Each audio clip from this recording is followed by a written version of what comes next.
दोस्तों आमतौर पे एक्सेस की फाइल्स को हम एक डेटाबेस फाइल्स कहते हैं और डेटाबेस से मुराद है रिकॉर्ड्स पर मुश्तमिल files.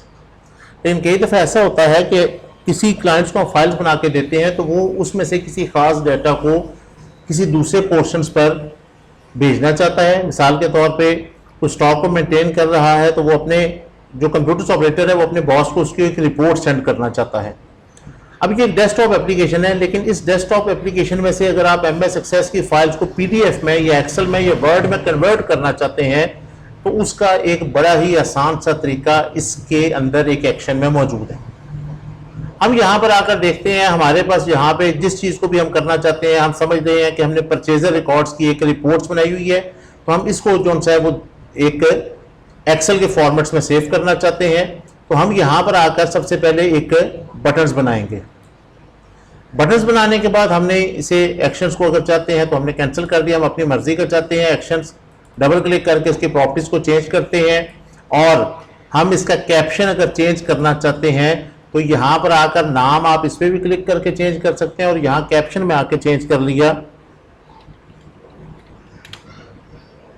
Convert to PDF file.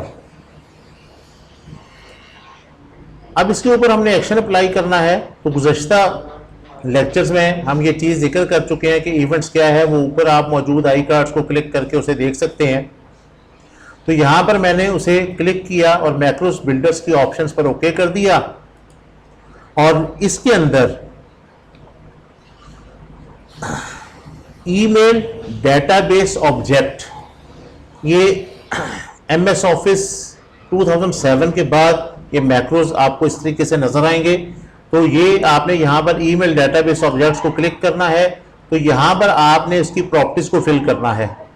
सबसे पहले ऑब्जेक्ट टाइप से पूछा जा रहा है कि आप किस चीज़ को यहाँ से सेंड करना चाहते हैं, तो वो रिपोर्ट्स थी। फिर आपने रिपोर्ट्स का नाम सेलेक्ट करना है, वो परचेजर रिकॉर्ड्स के नाम से थी। और यहाँ पे आ गया आउटपुट फॉर्मेट कि आप उसे किस फॉर्मेट्स में कन्वर्ट करना चाहते हैं। आप एक्सेल के फॉर्मेट्स में चाहते हैं, HTML के फॉर्मेट्स में चाहते हैं, उसे PDF फॉर्मेट्स में चाहते हैं या टेक्स्ट फाइल चाहते हैं। आप यहाँ पे उसे क्लिक कर देंगे। क्लिक करने के बाद आप जिसको ईमेल करना चाहते हैं उस आदमी का ईमेल एड्रेस लिखेंगे, उसे क्या सब्जेक्ट्स टाइप करना चाहते हैं वो लिख लेंगे और इसके बाद आप इस सारे को यहाँ पर इसे क्लोज कर देंगे। जैसे कि मैं यहाँ पर एग्जांपल्स के तौर पे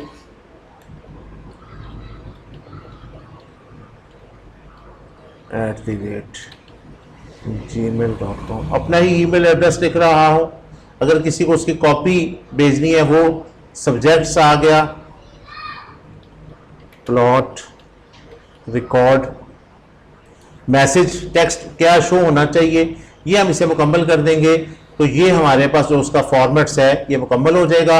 अब मैं इसे सेव करवा कर जब इसको एक फॉर्म्स की शक्ल में यहाँ पे क्लिक करूँगा तो ये मेरी उस फाइल्स को जो सा है वो PDF फॉर्मेट्स में कन्वर्ट करके उसे सेंड कर देगा। इंटरनेट कनेक्ट होने पर ये ऑटोमेटिकली ईमेल जो सी है वो उसे सेंड हो जाएगी। तो इस तरीके से आप बगैर किसी एक्स्ट्रा सॉफ्टवेयर्स के आप सिर्फ एक MS एक्सेस में रहते हुए अपनी फाइल्स को PDF फॉर्मेट्स में कन्वर्ट करके उस आदमी को ईमेल कर सकते हैं जिसे उसकी रिपोर्ट चाहिए। तो आपको एक्स्ट्रा किसी और सॉफ्टवेयर्स के बीच में जरूरत नहीं पड़ेगी।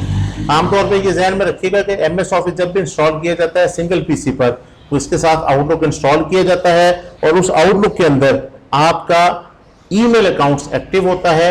लिहाजा जब हम यहाँ पे क्लिक करेंगे या MS ऑफिस के किसी भी सॉफ्टवेयर में, वर्ड में या एक्सेल में किसी भी फाइल्स को ईमेल करेंगे तो वो हमारे MS ऑफिस के साथ ही इंस्टॉल होने वाले सॉफ्टवेयर आउटलुक की मदद से हो जाएगी। लेकिन इस वक्त मैं जिस सिस्टम्स को इस्तेमाल कर रहा हूँ ये नेटवर्किंग में मौजूद है। इस नेटवर्किंग के सिस्टम पर हम आउटलुक इंस्टॉल नहीं करते क्योंकि इसको कई लोग इस्तेमाल करते हैं तो वो एक ही पासवर्ड यूज होता है। इस वजह से अगर आप सिंगल सिस्टम पर हैं तो उस सूरत पर आप जो सा है वो आउटलुक को इंस्टॉल करेंगे। तो इस तरीके से हम सिंगल एक बटन को क्लिक करके अपनी किसी भी फाइल्स को जो सा है वो ईमेल कर सकते हैं। तो ये एक आसान सा तरीका था जिसमें हमें किसी दूसरे सॉफ्टवेयर की जरूरत नहीं पड़ती। हम MS एक्सेस के अंदर ही काम करते हुए अपनी फाइल्स को जो सा है वो ईमेल डायरेक्ट वहीं से किसी भी ऑब्जेक्ट्स को, रिपोर्ट्स को, या जो भी हम टेबल्स फॉर्म्स को चाहेंगे वो हम वहाँ पर उसे सेंड कर सकते हैं। तो इस आसान तरीके से हमें अलग से लॉगिन होने की ज़रूरत नहीं पड़ती।